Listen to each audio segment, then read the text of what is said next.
In this episode, we take a look at the tiptoeing around many leaders have done in appearing to criticize the shooting of another American citizen by President Trump's paramilitary force.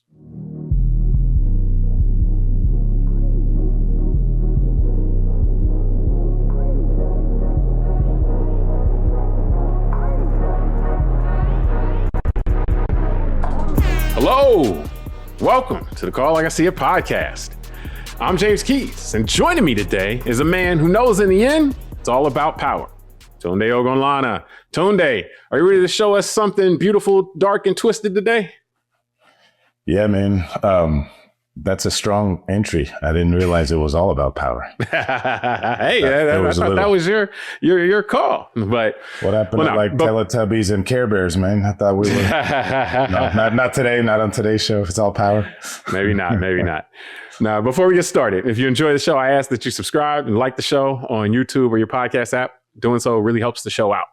We're recording on January 27th, 2026. And Tunde, over the past week, we've seen tragedy strike in Minneapolis again. Alex Preddy, an American citizen from Minnesota, was summarily killed by federal immigration agents, the same agents that have been terrorizing Minneapolis on President Trump's orders for some time. Now, the people in Minnesota have done an admirable job standing up to Trump's oppression. And we've seen many images of them braving the cold, in the cold of the winter, staging protests and demonstrations against Trump's federal occupation of their city. And now we've seen these federal agents continue to escalate things. And, this is the second person they've summarily killed. Even more incredibly, after these things happen, we keep seeing Trump's White House lie about what happened, despite the video comes out and stuff. And for example, in the killing of Preddy, they used a fire hose of falsehood style blitz to try to quickly brand the guy as a domestic terrorist and falsely claim that he brandished a gun. And again, we get to see the videos of these things, because there's bystanders and so forth. So Tunde, all of this has been established and is being hashed out in many different places. So that's not really where I want to start here. What I want to look at is we've seen many business leaders in Minnesota get together, issue a statement, and they're calling for a, quote, immediate de-escalation of tensions. And I want to ask you straight up, could this be any weaker of a response to the killing of an innocent man by a federal paramilitary agent? Who is this statement for? Is this obviously isn't meant to get the Trump administration to stand down. That's not going to make that happen. Is this just performative? Or, do they think that this is, again, going to get to these federal aggressors and be like, oh, well, they said de-escalate tensions, so we better question what we're doing. What is this? What are they doing? They're doing a lot and they're doing a little all at the same time. All at the same time. This is another example where you have conviction on two sides. The Trump administration has conviction of how they're going to behave, and the protesters have conviction of how they don't like that behavior. They're going to behave and their these way. Guys, and these guys have they don't have they're waffling. Yeah. They're waffling, and I think that's an interesting thing, James, because you let this off with power, so you're going to put that in my head. But there is a certain level of power with conviction. And even though I just named two opposing sides, the Trump administration and the protesters, both of them have legitimacies because of their conviction. And what you pointed out is the business community and a lot of people that want to be squishy about this and not pick a side. They are going to be the ones that look like they're just going to look soft. It's soft, man. It's soft. To me, I look at this and it's like, okay, one person is shooting another person and you're telling both of them to de-escalate tensions. That message, if you're not going to tell the shooter to calm down, to cool out, then you shouldn't be saying anything. This to me, that's why I ask also, who is this for? Because clearly, like you just pointed out, one side has conviction. Hey, we are going to occupy this place. We're going to terrorize this place and we're going to wear masks. These are not law enforcement people. Let's first get that out of the hand. Law enforcement involves things in our country, involves things like warrants and Miranda rights and all this other stuff. These guys aren't law enforcement. They run around in masks and they yoke people up. No warrants, no nothing like that. They're not law enforcement officers. So I call them a paramilitary force. They're a paramilitary force running around in the streets that have been deployed to terrorize people. They have conviction, as you pointed out. I disagree with it, but at least I recognize they have conviction. Hey, they're out there doing what they say or what they're going to do. They're doing what they say they're going to do. The other side I respect and I like, saying, hey, no, this is not how this country works. You got to get this military force off our street, and so forth. And they have conviction. And these guys step into this fray that's happening and like, hey, why didn't everybody calm down? Like, so should the person who's getting beat in the head, should they calm down while they're getting beat in the head, and the person with the same obligation as the person who's doing the beating? No. So to me, they should, like, don't say anything if that's what you have to say, because it seems performative. It seems like there are a lot of people that may believe that things are just at some point going to magically go back to something that's more complacent. The complacency will rule the day. And that's not what's happening right now. And it seems to be a message directed at people like that. Like, oh, well, after blank happens, everything will go back to normal. Or after this happens or that happens, then everything is fine. And it's like, no. I think you laid it out very well. As you said, there are people with convictions that are going head to head right now. And one side, in my opinion, represents what America is, the United States Constitution, freedom, power with the people, and all that kind of stuff. And the other side represents an oppressive force that's occupying a city. And if you can't pick a side between the two, then just shut up. Yeah, well, there's a lot, man, because I think there's just a couple things I want to say. One is the nature of radicalization, and that we have had a chunk of the American population, maybe a third to half, that has been radicalized over the last, I'd say, generation to 2 generations. This is probably starting in the 90s with Fox News and AM radio, and then morphed itself as technology, got a little bit more prolific with the internet and all that. And we can talk about all the characters and the baby faces and heels, but the reality is that there was this, the country has been going kind of in a certain direction. Some of it has been. I want to say something real quick, real quick to add, because I think you're making a great point, but I see how this point gets bastardized sometimes. And I'm not saying you're doing it. I'm saying that I can see how in people's minds this gets bastardized. Just real quick. What's meant by radicalization is that they get in this thing in their mind that compromise is no longer can happen. So when Obama's in office, for example, compromise, the Republican Party is like, we can't compromise with him on any front.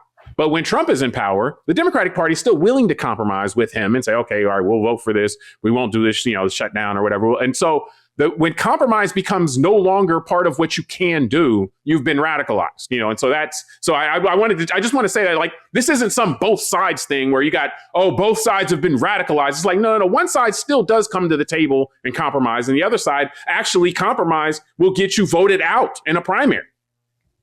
No, I appreciate that, because that actually helps me get to a point that I think was somewhere in me, but now I can get to it actually quicker because pull it out, man. Your explanation is no, you're definitely just grabbing it out of me. No, because sorry, man, I just got to get my thought together, because where I can see that after your comment is what this is still a fight about. I mean, we have a very young country, right? If you go to Europe, places in Africa, all that, people will tell you about the histories of their ethnicity or their people going back, hundreds and thousands of years. We're 250 years old. So we're still having this conversation. Sometimes it's ugly. Sometimes it's a little bit more civil about who's an American, who gets to participate, who gets to be part of this thing. And as you were talking earlier, before, you made that explanation, my mind was going to certain areas like, James, our history has seen this before. It's just that the people that this was happening to were disrespected by a lot of other Americans. And you could say, because as you were talking, I could think of the civil rights era, and Americans saw people marching and getting beaten up. And somehow half the country still said, well, it's their fault they got beat up because they should know their place, right? So that's where these tensions and these convictions come up periodically in our history as a country. And today is one of them, which is there's a group of Americans that are saying these other people in this country don't deserve either to be here or to have the equal rights that we have. Those other people that are here are saying, hey, we're human beings too, and we're here, right? And now we have a clash. Both sides have this conviction. And I think whether it was the Civil War or the Civil Rights era or whatever, it's the people that you just identified, the people in between the two sides that have conviction. However they move determines the outcome of the whole thing. So historically, there's been a move in certain directions, starting with the Civil War and maybe culminating, bookending with the Civil Rights era. Right now, we have people in leadership today that are trying to take it back to wherever it was when those battles were happening a little bit more kinetically. And I think that goes back to your point of, we do now see this. And for Americans who have been projecting on their opponents that the Second Amendment's at risk all the time and all that stuff, now get to see. And this is where I think a lot of people that have been radicalized are having a tough time with this, because they're seeing the side that they have always been told is the righteous side behaving in a way that, you know, they've been told the other side behaves. So I think we're in the middle of this. I don't think this is anywhere near being finished. No. I mean, and that's why I think, like, the people who want to go back to comfort, you know, which again, I think this statement is like, hey, can we just go back to something comfortable? I don't know that that's going to happen right now. You know, I don't know, because as you said, we're two generations from comfort. This debate has been happening the whole time. We don't learn our history in this context, but if you go to look at how Native Americans were dealt with in the United States, you look at the Dred Scott decision, you look at the Civil War, you look at the Reconstruction and then ending with the Redeemers, you look at Jim Crow, you look at the Civil Rights Movement. All of those, which is almost continuous, if you really, I didn't give everything, but if you lay out the timeline in this country, is a debate about what is an American, who is an American, who is entitled to be here, and so forth. And so that debate has been ongoing the whole time. I think also part of the problem with that debate is that there is a misalignment amongst Americans, which I think is really harmful to us, on what are you proud about being American? For some people, literally, the thing that they are proud about are being white or being Christian, or both, white Christian. That's what makes me proud to be an American. It's like, well, hold up. Constitution, says all men, we're talking all men are created equal, everybody equal protection under the law. And we're talking, no establishment, no religion. So if it's like, those are the two things that you make you proud to be an American, there's an inherent conflict there, so you end up wanting to put other values on top of that. So I think careful. You're talking all this truth. Be careful, man. Hey, man, this has to be said, man. I'm trying to give a broader context here. Because the thing is that the debate over immigration, we can have a debate, and we can have, as you've said, many shows that we've talked about, like, the debate really seems to be about whether we just have anybody come here. The debate seems to be, how do we deal with people once they either come here, or how can we deal with people humanely or not when they come? Do we put up barbed wire fences and put alligators in the Rio Grande? Or do we say, okay, let's put them in, let's try to get them back to where they came from, or do whatever, so that seems to be the debate.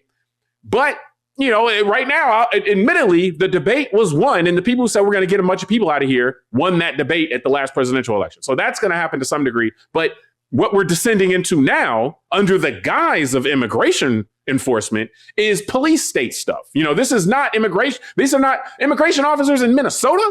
Come on, like that. This is not, and then occupying the city, shutting down, just pulling people over, saying, "Hey, let me see your papers." That's police state stuff. That's not what was signed up for, so to speak. And then obviously, just shooting Americans summarily is not what was signed up for. But when you put a paramilitary unit in the streets, that's what happens. Hammer meet the nail, so to speak. Yeah. So I want to say one more thing on this, and then I want to move us to the next section, because what these leaders, leaders in quotes, because they're not behaving like leaders, what they need to understand is that don't say anything if you're not going to say it with conviction, because the people who are the aggressors in this sense, the people that are summarily shooting people on the street, they only respond to power.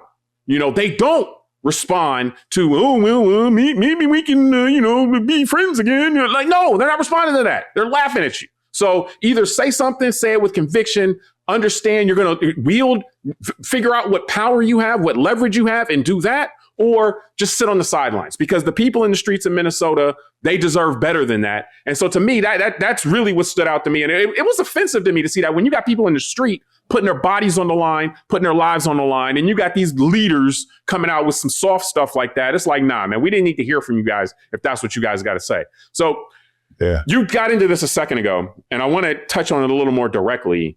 There has been people expressing support. Maybe they're a little quiet right now, but over the course of the last few months, people expressing a lot of support for ICE and the terrorism type tactics, like videotaping. And I say terrorism type tactics, meaning meant to incite terror amongst people. Like if you go around beating people and you record it and then put that online saying, hey, this is how we're treating people, that is meant to incite terror. Like that's kind of what it's for. That's why you put it on TV. But there are a lot of people that have supported this, saying, yeah, this is what I wanted, and so forth like that. Why do you think that, or what do you think is happening? And I know some of it is going to be the messaging, but I mean, just, I want you to expand on that, where you have, like, this stuff is clearly unconstitutional, yet you have some Americans, a number of Americans that are like, yeah, this is what we want, so are we just seeing stuff that we just didn't see before? Or is this something that's a growing kind of sentiment? Or what do you think here? So I'm writing my notes. There's a couple things I'll say. And I also want to point out this. I looked this up in preparation for today. This 2026 now, last year in 2025, 32 people were killed in ICE custody, whether, like we've seen so far this year or in detention centers. So I just want to say that the fact that it's happening in the streets of big city now and it's on camera makes us a little bit more aware. But these guys have been hard at work, ICE doing what they're doing since they were given these new powers by this current administration. So what I do see, James, is several things. One is, I think what we're talking about is a little bit of the outcome of the radicalization that we just discussed that's been happening for the last generation or so.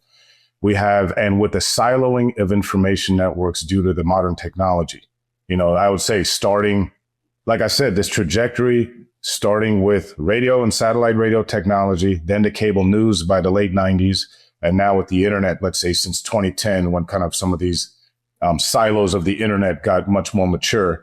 And I think what I realized, James, and this is why sometimes even in our own private discourse, I'll send you some stuff I see from certain publications, because what I learned in just having I would say a vast, diverse group of friends, people who kind of are all over the political spectrum, is how different the things all of us see that the algorithms send to us. So I'll see certain things in my news feed, in my internet feed, and the cookies that get saved because of things I search.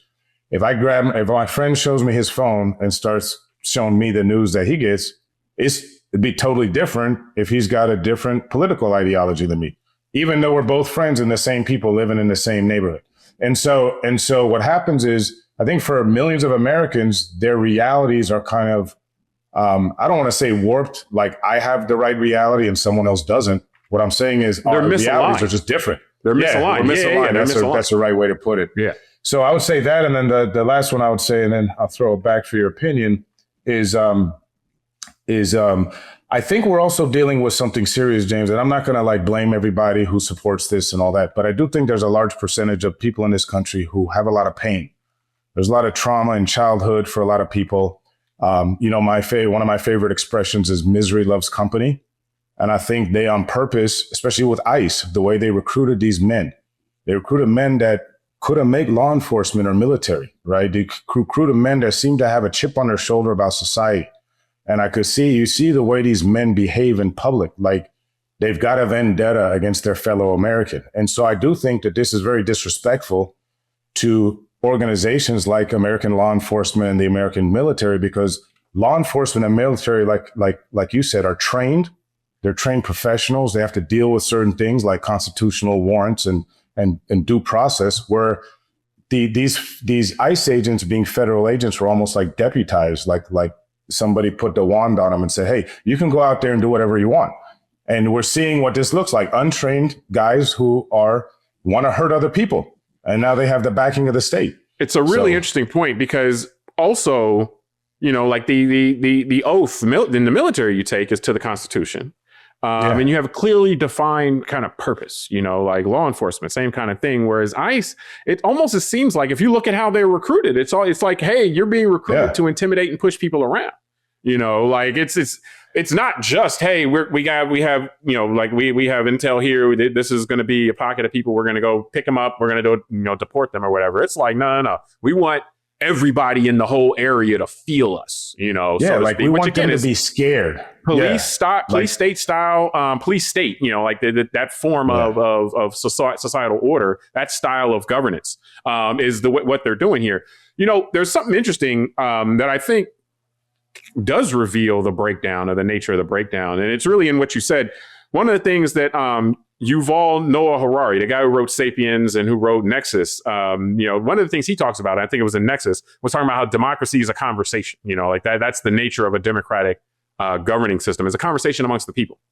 And he talks about this, and it really is relevant to what you just said in terms of like, so once we're able to be separated sufficiently in terms of our information, like you said, we have misalignment in terms of what we perceive is going on around us, then we can't have a democratic style conversation anymore. Because if one person is looking at, okay, hey, the sun is out right now, so we need to put up a shade. And then the other person is saying, hey, it's the middle of the night. Why are you putting up a shade? We don't need a shade. You know, like we need a blanket, you know, so to speak. And so it's like this, so there, and then it's like, well, how are you going to tell me there's no sun out? You know, I'm looking at the sun right now. Like, so, and then you get mad at each other because people are literally talking about different realities and then trying to figure out how to deal with how to respond to the reality in light of those different realities. So yeah, if you think there's a quote unquote invasion of people coming in, then you may follow that more extreme action is necessary than necessarily what you may think under what would you consider a normal circumstance, you know, particularly if you're a person who is more triggered, you know, more by differences, by being around things that are, you know, and this is righteous mind stuff. You know, like some people are more bothered by difference, more, you know, it affects them more than other people. So I think that the challenge that we really have right now is being on enough of the same page that we can use collective action to solve problems, you know, because right now what it seems to happen is seems to devolve into, when we're not all on the same page, a person who can capture the imagination of a large enough number of people, you know, and then use media apparatuses, use a siloing of a media apparatus to just maintain undying loyalty from one group of people. No matter what I do, you know, you can brag about, you know, hey, I can shoot somebody in the middle of the street, I won't lose any support. Like that reflects something wrong, actually, if that's the case, you know, so to speak, unless what you're looking for is a duelsman, you know. But yeah. I think that. Oh, good. Oh, go. No, all I was gonna say is that I think that being able to bridge that, figuring out a way to bring realities closer together, because with the realities disparate, the style of collaborative government will seemingly will take a back seat to whoever's willing to be the meanest and the nastiest to take the power. Yeah.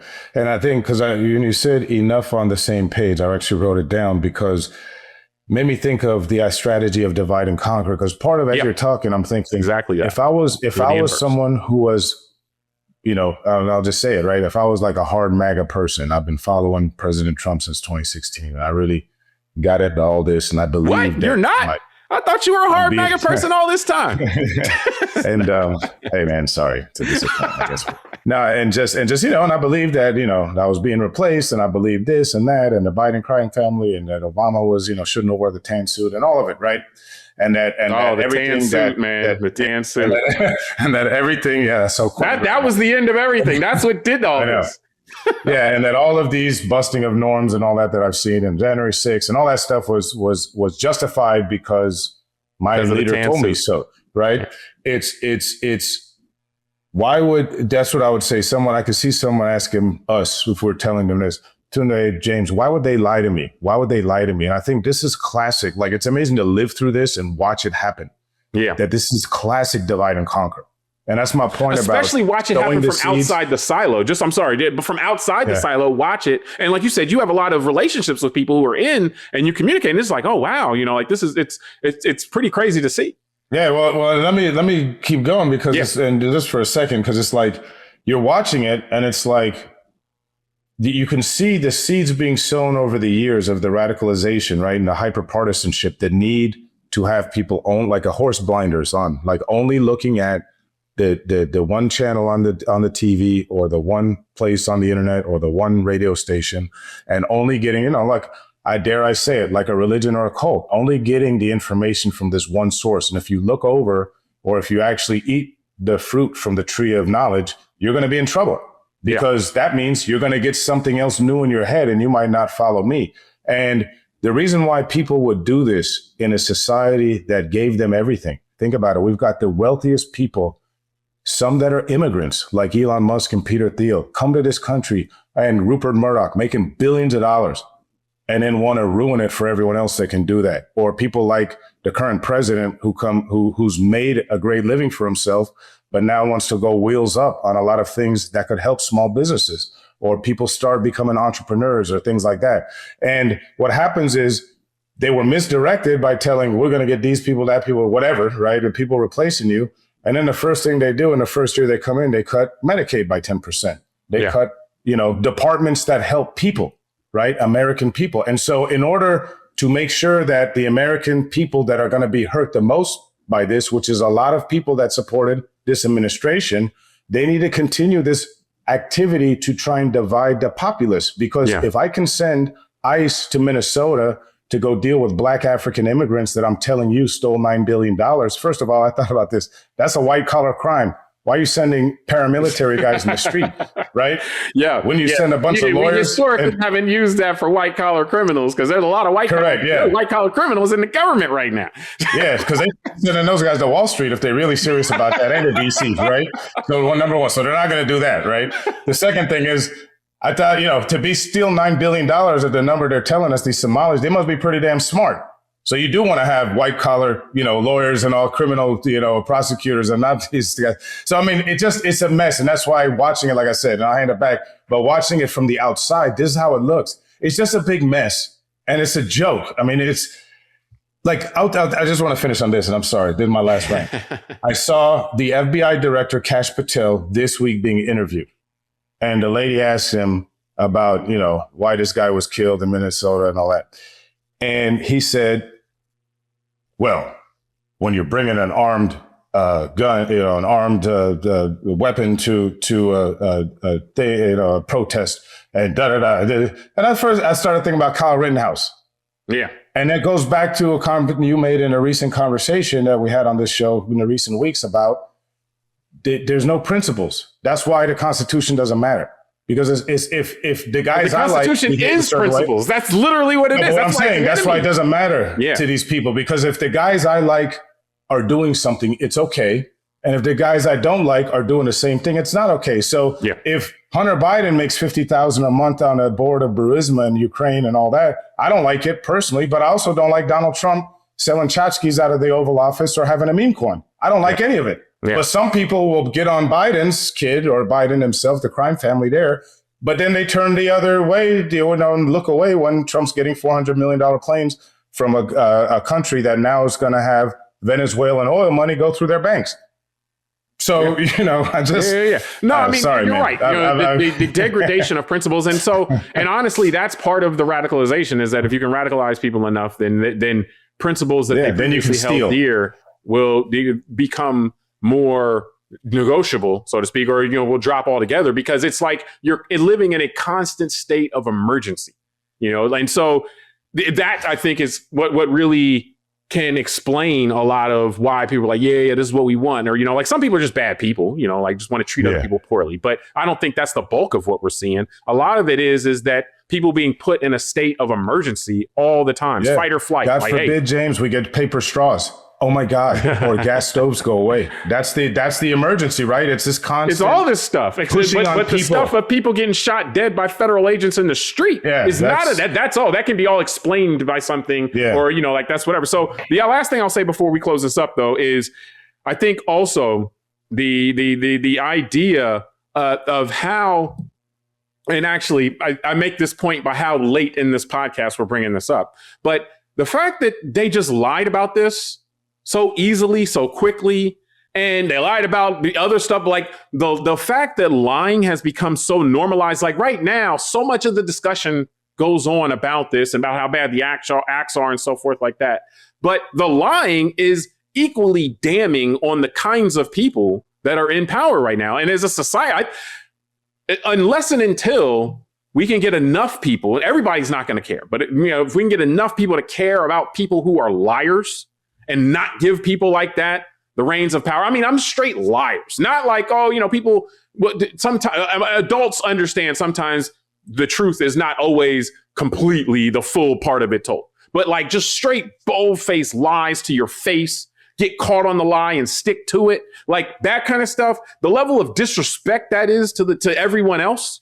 And what that says about the person, the nature of the person. And this is one of the things, like our system of government was designed in many ways to prevent an autocratic takeover. That's why so much of the protections in the Constitution are there.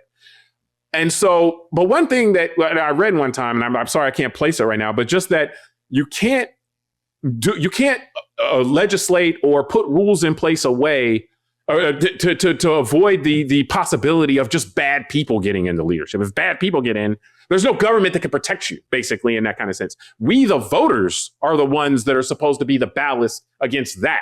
And if we are going to go ahead and enough of us are going to be voting for people that admittedly are bad people, then we're probably not, our government system isn't going to save us in that scenario, as we can see right now, so, but I think we can. One thing go ahead. I'll let you close it before we wrap. Because as you're talking, actually, I'm going to say this is serious, and I think the audience will remember these names. This is the logical conclusion from what happened on the inauguration day in 2017, when a man named Sean Spicer, in his first gig as press secretary, walked out after the inauguration in front of that press room and said that was the largest crowd ever at an inauguration, period. When all the photographs, the aerial photographs could show that it wasn't. And then I remember that people laughed at it then. People laughed at it. Oh, that guy's stupid, But it's like, no, they're normalizing the fact. This was it. Yeah, that's what I mean. And so the next day on one of the Sunday shows, I think it was, soon after, Kellyanne Conway, who was the communications director, was asked about it. And she said, no, we have alternative facts. And then the rest is history, right? That's what I mean. This is a logical conclusion. And I want to point this out too. Those two names are nowhere to be found, because it's amazing that this type of way of being, if you go into it, it's a meat grinder. And think about how many people supported this along the way that we never hear from again. Rudy Giuliani, all these guys. So this is also what it's going to get us as a country if we continue going down this road. We're all going to be Sean Spicers and Kevin. We're going to be, the country's going to be that.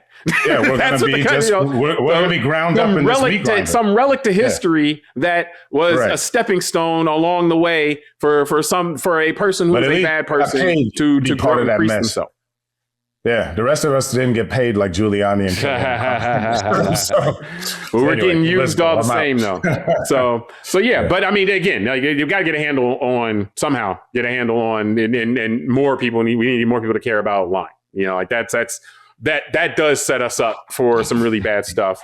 And hand in hand with that is, if we can all agree to not support liars, or at least the most egregious liars, then we probably can avoid putting the worst kinds of people in power. So, but I think we'll wrap from there.